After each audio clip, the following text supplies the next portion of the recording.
देश की सबसे बड़ी अदालत ने आज एक ऐसा फैसला सुनाया जिसे सुनाने के बाद उन्होंने खुद कहा कि ये फैसला सुनाते हुए उन्हें बहुत दुख हो रहा है। जस्टिस पारदीवाला ने आज इच्छा मृत्यु पर एक फैसला सुनाया और इस बात की इजाज़त दी कि एक शख्स, एक लड़का जो पिछले 13 सालों से बेड पर है, यानी कि 100% दिव्यांगता का शिकार है, उसे अब इच्छा मृत्यु के तहत इस दुनिया से जाने की इजाज़त दे दी गई है।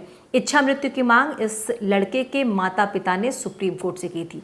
पहले हाई कोर्ट से की थी। जब हाई कोर्ट ने उनकी बात नहीं सुनी, फिर वो सुप्रीम कोर्ट गए। काफ़ी दिनों से सुप्रीम कोर्ट ने इस फैसले को सुरक्षित भी रखा था। इससे पहले बात भी की थी हरीश राणा के माता पिता से और अब ये तय किया गया है कि इच्छा मृत्यु दे दी जाएगी।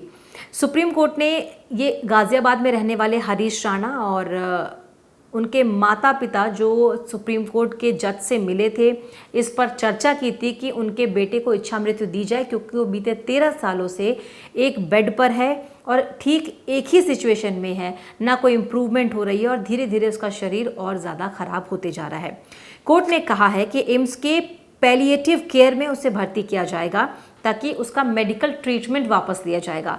ये जो इच्छा मृत्यु दी जाएगी, पैसिव यूथेनेसिया, इसमें ऐसा नहीं है कि कोई इंजेक्शन दिया जाएगा और उसके बाद हरीश राणा की जान चली जाएगी, बल्कि जिस मेडिकल सपोर्ट सिस्टम के ज़रिए अभी तक हरीश राणा सांस ले रहे थे या जिस पाइप के थ्रू वो खाना खा रहे थे, पानी पी रहे थे, जो भी इनटेक वो कर रहे थे, सांसें चलती रहे इसके लिए, और जो मिनिमम बेसिक रिक्वायरमेंट है उसके लिए, उसको हटाया जाएगा। बेसिकली ये जो लाइफ सपोर्टिंग सिस्टम उनको दिया गया था, उस सिस्टम को वापस से लिया जाएगा, उस मेडिकल ट्रीटमेंट को वापस लिया जाएगा और कोर्ट ने ये बोला कि ये निश्चित किया जाए कि पूरे डिग्निटी के साथ इस प्रक्रिया को किया जाए।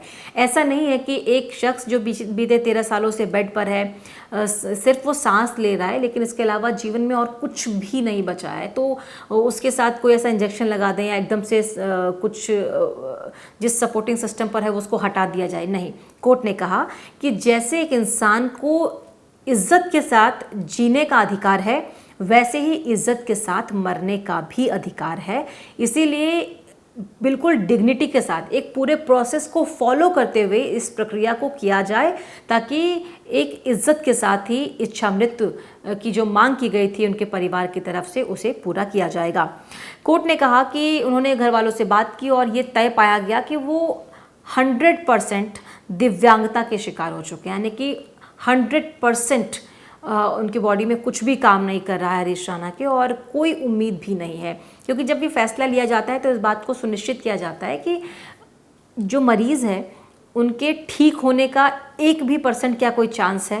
अगर नहीं है या फिर स्थिति ऐसी हो गई है कि इच्छा मृत्यु अब मिलना उनके लिए और ज़्यादा फ़ायदेमंद ही है, तो ऐसी सिचुएशन में ही इस तरह का फैसला लिया जाएगा। अगर 1% चांस है तो फिर ये फैसला नहीं लिया जाएगा। जल्दबाजी में या गलती से कोई फैसला ना लिया जाए, इसलिए मेडिकल बोर्ड का जो गठन होता है उसमें 2 लेयर होता है। पहले एक बार मेडिकल टेस्ट होता है, फिर दूसरी बार भी मेडिकल टेस्ट से गुजरना होता है। इस बात को तय करने के लिए वाकई 100% डिसेबल इंसान है और इच्छा मृत्यु इनको दी जानी चाहिए।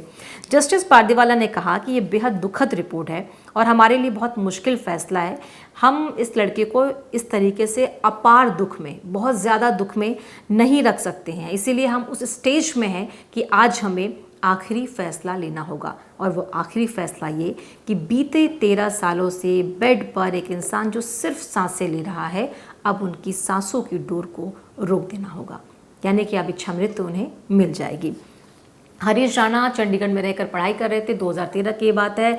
हॉस्टल में 4थी मंजिल से वो गिर गए, जिसके बाद परिवार वालों को फ़ोन किया गया और जब वो वहाँ पहुँचे तो उन्होंने देखा कि उसके शरीर पर बहुत सारे चोट के निशान हैं। परिवार वालों ने ये भी कहा कि उसे धक्का मारा गया है। इन्वेस्टिगेशन अपना अलग तरीके से चलता रहा, लेकिन दूसरी तरफ हरीश राणा, जो कि बहुत ही होनहार एक स्टूडेंट था, टॉपर था, स्कॉलर था, लेकिन वो सारे सपने टूट गए, परिवार वालों का सपना टूट गया। अब हरीश राणा के जो पिताजी हैं, उनके फादर हैं, उन्होंने आज मीडिया से बात भी की और कहा, और कहते हुए बहुत भावुक भी हुए। वो रो रहे थे, वो बता रहे थे कि जिस हिसाब से बीते 13 सालों से उन्होंने अपने बच्चे की सेवा की है, पूरी कोशिश की कि वो ठीक हो जाए, लेकिन अब ऐसी कोई उम्मीद है नहीं।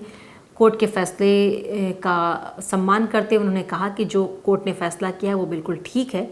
और जो मेडिकल बोर्ड के गठन की बात और जो पूरे प्रोसेस की बात कोर्ट ने बताई है, ऐसे हमारे देश में और भी बहुत सारे बच्चे हैं जो इस तरीके से परेशान हैं, जो जिनके जीने की कोई उम्मीद नहीं है, लेकिन वो बस जी रहे हैं, सांस ले रहे हैं। उन्हें अगर इच्छा मृत्यु मिलती है तो वो उनके खुद के लिए भी एक तरीके की मुक्ति है, और साथ ही परिवार के लिए जो कष्ट का समय है वो भी अब जो है वो कम होना चाहिए या फिर वो भी हटना चाहिए। इसको लेकर हरीश राणा के पिता ने कोर्ट का स्वागत किया इस फैसले का, और बहुत भावुक भी वो हुए हैं।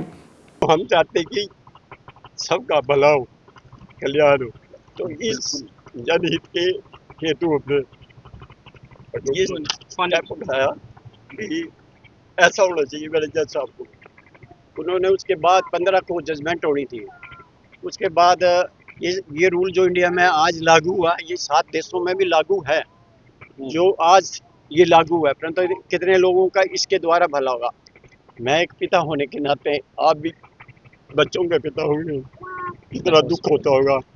तो हरीश राणा को पैसिव यूथेनेसिया के जरिए इच्छा मृत्यु की जो मांग है वो कबूल की गई है कोर्ट की तरफ से, और ये इच्छा मृत्यु दी जाएगी। इसमें आर्टिफिशियल सपोर्ट हटाकर नेचुरली जो मौत आएगी उसको एक्सेप्ट करना होगा, यानी कि एक्चुअल जो डिहाइड्रेशन होगा उससे नेचुरल डेथ होगी उसको एक्सेप्ट किया जाएगा। जबकि यूथेनेसिया में क्या होता है कि एक इंजेक्ट किया जाता है और उससे मरीज़ की जो भी शख्स होता है उसकी जान चली जाती है, लेकिन इसमें ऐसा नहीं होगा। बस सपोर्ट सिस्टम को हटाना होगा और नेचुरली धीरे धीरे जो नेचुरल डेथ होती है उस तरीके से ही हरीश राणा अब 13 साल की जंग लड़ने के बाद अब वो इच्छा मृत्यु जो है वो उन्हें मिल जाएगी।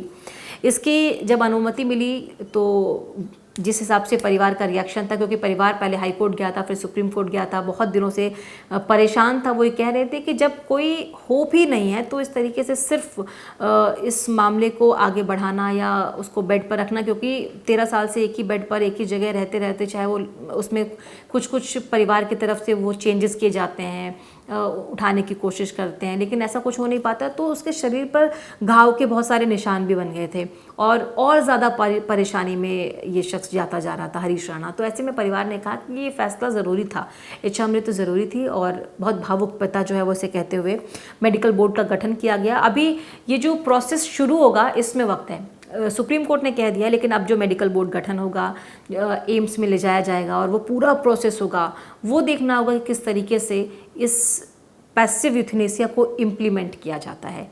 वो जैसे ही वो पूरा प्रोसेस होगा उसके बारे में भी आपको डिटेल में बताएंगे कि कैसे एक इंसान 13 साल की ज़िंदगी की जंग लड़ने के बाद जब वो हार जाता है तो उसे किस तरीके से कोर्ट की तरफ से मुक्ति देने का फैसला किया जाता है।